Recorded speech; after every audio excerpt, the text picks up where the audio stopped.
Hello everyone आणि स्वागत आहे तुमचं अजून एका छोट्याशा मिनी ब्लॉगमध्ये। आज होती वटपौर्णिमा।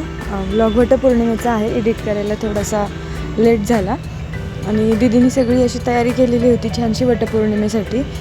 छान रेडी पण झाली होती, गोड दिसत होती खूप। आणि मग आम्ही दोघींनी मिळून छानसं असं आवरलं होतं। मी तर दीदीचाच ड्रेस घातला होता असा।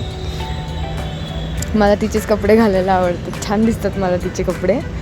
तुम्ही पण घालता का तुमच्या दीदीचे कपडे? कमेंट करून नक्की सांगा। मग आम्ही दोघींनी असं छान आवरून निघालो वडाला जायला। मी तिच्यासोबत असतेच म्हणजे नेहमी वडाला जायला।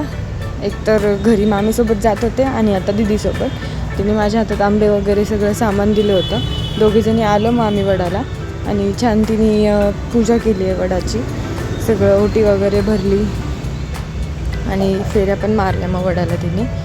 सगळं असं प्रॉपर सगळेजण करतात तसं केली वटपौर्णिमा।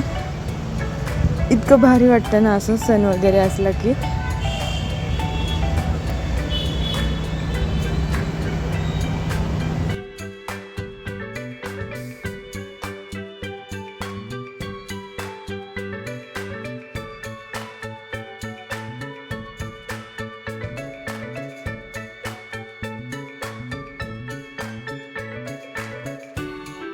नंतर मग आम्ही दोघींनी फोटो काढले।